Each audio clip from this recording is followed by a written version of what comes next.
Hello বন্ধুরা, good morning. আজ চলে এসেছি আরেকটি নতুন ভিডিও নিয়ে। আশা করি তোমরা সবাই ভালো আছো আর আমরাও ভালো রয়েছি। ভালো আর কি রয়েছি, শিলিগুড়িতে যে পরিমাণে গরম পড়েছে, মানে অবস্থা খুবই খারাপ। বাট আজকে আবার একটু ওয়েদারটা ঠিক আছে। আজকে হলো রোববার, মানে শুক্রবার আর এদিকে শনিবার, এই দুটো দিন যা মানে ফাটাফাটি গরম গেছে না। আর ইচ্ছাই করছিল না যে কালকে তো কোনো ভিডিওই করিনি আর ভিডিও পোস্টও করিনি। আমার ইচ্ছাই করছিল না কালকে মোবাইলে হাত দিতে, এমন অবস্থা। মানে খুবই কন্ডিশন খারাপ, খুবই বিরক্ত লাগছে, খুবই বিরক্ত। তো যাকে আজকে ওয়েদার আবার একটুখানি মেঘলা মেঘলা হয়ে আছে, হয়তো বা বৃষ্টি পড়লেও পড়তে পারে, জানি না আদৌ কী হবে। কিন্তু রোদ্রের তাপটা কিন্তু বেশ ভালোই আছে, বেশ ভালোই রোদের তাপ। তো ছেলেকে আর্টে দিয়ে এসেছি। আবার আগামীকাল হচ্ছে আমরা একটুখানি বেরোবো, একটু ঘুরতে বেরোবো। যাবো হচ্ছে গিয়ে রায়গঞ্জে। রায়গঞ্জে আমার শ্বশুরমশাইয়ের যে পৈতৃক ভিটে রয়েছে সেখানে যাব। তো বিয়ের পরে 6 বছর প্রায় হয়ে গেল, এখনও অবধি আমি যাইনি। শাশুড়ি মার বাড়িতে গেছি, গ্রামের বাড়িতে, বাট শ্বশুরমশাইয়ের যে বাড়ি রয়েছে সেখানে আমি যাইনি। তো আগামীকাল সোমবার যেহেতু ছুটি আছে, আজকে বরাবর ছুটি পাইনি, রোববার। তো সোমবারে গভর্নমেন্ট ছুটি রয়েছে, তো সেই জন্য সেদিনটাই মানে আগামীকাল আমরা যাব, সবাই মিলে যাব। সবাই মিলে যাব বলতে কি, মেনলি ঘুরতে যাওয়া না, ওখানে আরও অনেকগুলো কাজ রয়েছে, সেই কাজগুলোর জন্য বেসিক্যালি যাওয়া রায়গঞ্জে। তো রায়গঞ্জ ঘুরেও আসা হবে। রায়গঞ্জে আমি আজ অবধি যাইনি কোনোদিনও। তো রায়গঞ্জ যাওয়ার মধ্যে মানে যাওয়ার জন্য অনেকটা এক্সাইটমেন্টও রয়েছে। আর ছেলেকে নেব না, ছেলে থাকবে হচ্ছে আমার মা বাবার কাছে থাকবে হচ্ছে। ছেলে ওকে নেব না, কারণ ওয়েদার এখন ঠিক নেই। আর আমরা যেহেতু একটা কাজে যাচ্ছি, কখন যাব কখন আসব, আর মাঝখানে বাচ্চা একটা থাকলে পরে কোনো অফিসিয়ালি কাজ আছে। অফিসিয়ালি কাজগুলো হচ্ছে মানে বাচ্চা একটা থাকলে পরে না, মাথায় সবসময় টেনশন থাকে ওকে খাওয়ানো, ওকে মানে ওর মানে খেয়াল রাখাটাই হচ্ছে, তখন বিভিন্ন রকমের চিন্তা থাকে, ফ্রি মাইন্ডে কোনো কাজকর্ম করা যায় না। তো যার জন্য ওকে হচ্ছে রেখে আমরা বাড়ির 4 জন মিলে হচ্ছে যাবো। আমি, শাশুড়ি মা, বর আর হচ্ছে আমার শ্বশুরমশাই, আমরা 4 জন মিলেই যাবো হচ্ছে রায়গঞ্জে। তো দেখি, চেষ্টা করব আগামীকালের ভিডিও করার। যেহেতু রায়গঞ্জ যাচ্ছি ফার্স্ট টাইম, একটা এক্সাইটমেন্ট থাকে, তো সেটাই চেষ্টা করব ভিডিও করার। কতটা কি পরিস্থিতি কী থাকে না থাকে সেই অনুযায়ী হবে। আসলে আমার শ্বশুরমশাইয়ের হচ্ছে ওখানে অনেক জমি জমা রয়েছে, সেই জমি জমাগুলোরই কাজকর্ম রয়েছে, সেগুলো দেখার জন্যই হচ্ছে মেনলি ওখানে যাওয়া। আর আমাকেও দেখিয়ে আনবে, শ্বশুরমশাই ওই জন্য নিয়ে যাচ্ছে যে কোথায় কী আছে ওগুলো আমাকে দেখাবে, বাড়িটা দেখাবে। যদিও বা ওখানে হচ্ছে থাকে হচ্ছে আমার শ্বশুরমশাই যে দাদা রয়েছে, 2 দাদা, ওই 2 দাদার হচ্ছে ছেলেরা ওখানে থাকে। তো এই আর কি। আর ওখানে আরও অনেক আত্মীয় স্বজনই রয়েছে। আমার বরের হচ্ছে মামার বাড়ি আছে, ওর মাসির বাড়ি আছে, আরও অনেক আত্মীয় স্বজন রয়েছে ওই রায়গঞ্জ, কালিয়াগঞ্জ, বালুরঘাট, এই সাইডগুলোতে, মানে একদম ভরে যতটা।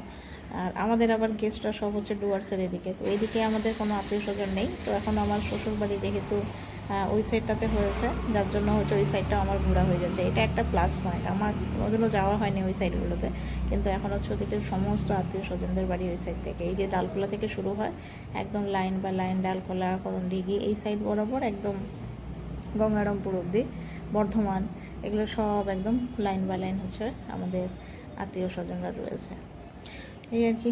এখন আস্তে আস্তে এইভাবে যদি না ঘুরি তাহলে পরে আর ঘোরাও হবে না, এই আর কি। তো যাকে চলো দেখতে থাকো, সারাদিন কী করছি না করছি সমস্তটা তোমাদের সঙ্গে শেয়ার করব। কই রে, আসো আসো আসো, কি খাচ্ছিস রে, কি খাচ্ছিস রে, ওই কি খাচ্ছিস?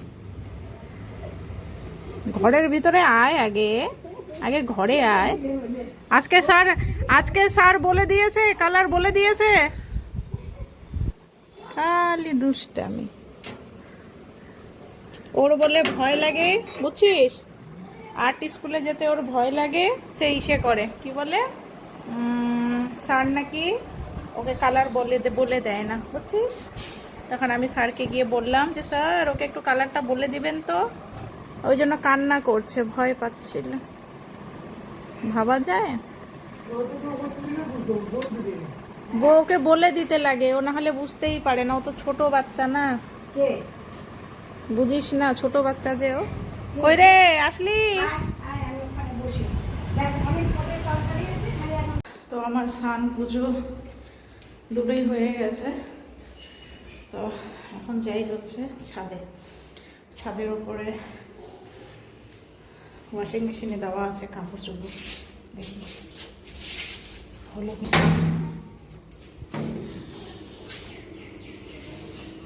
আরো 25 মিনিট।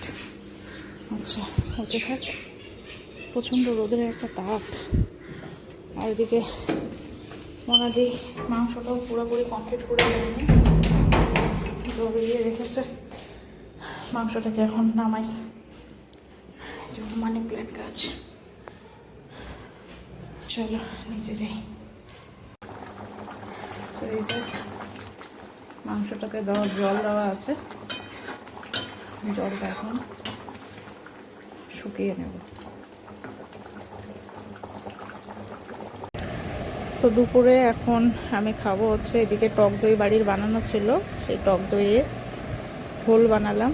আর মাটন তো হয়েছে, বাট মাটন আমি খাবো না, আর মাটন ভাত কোনো কিছুই খেতে ইচ্ছা করছে না। তো এই যে গন্ধরাজ লেবু দিয়ে, আমাদের গ্রামের বাড়ি মামা বাড়ি থেকে যে গন্ধরাজ লেবু আনা হয়েছে, সেই গন্ধরাজ লেবু দিয়ে এখানে টক দইয়ের ঘোল বানালাম। এটা খেয়েই শান্তি।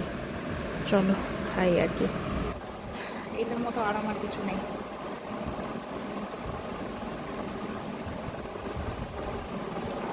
ঠান্ডা ঠান্ডা কি আরাম লাগছে, কি বলবো। গুড ইভিনিং বন্ধুরা।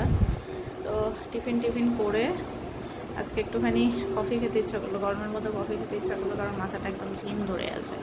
তো কফি খেলাম, খেয়ে দিয়ে এখন এই যে ছেলেকে বসিয়েছি পড়াশোনা, আর এই যে ও পড়াশোনা করছে। কোথায় ভুল হচ্ছে দেখি? মুরগাজটা তো খুব সুন্দর হয়েছে, তাও বলছে ও ভুল হচ্ছে, বুঝছি না কোথায় ভুল হয়েছে।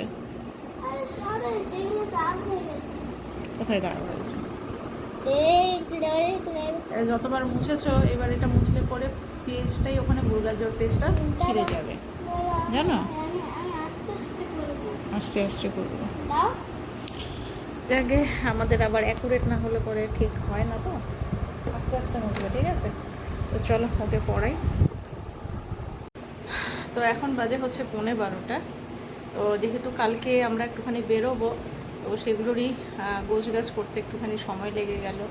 আর ছেলে যেহেতু আমাদের বাড়িতে, ওই বাড়িতে থাকবে শিব মন্দিরে, তো ওরও ব্যাকপ্যাক করলাম।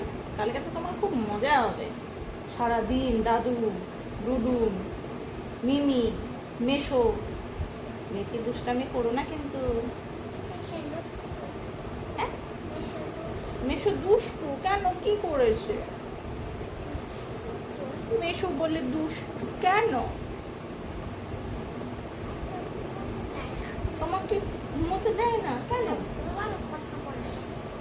কি বলে? ওর কত কথা। তো যাকে চলো বন্ধুরা, আজকের ভিডিওটা রাগ হয়ে যাও। আচ্ছা আচ্ছা, আমার বেটুর আবার রাগ বেশি। তো চলো বন্ধুরা, আজকের ভিডিওটা এখানেই শেষ করছি। নেক্সট ভিডিওতে আবার দেখা হবে তোমাদের সাথে। আজকের মতো গুড নাইট, ভালো থেকো সবাই।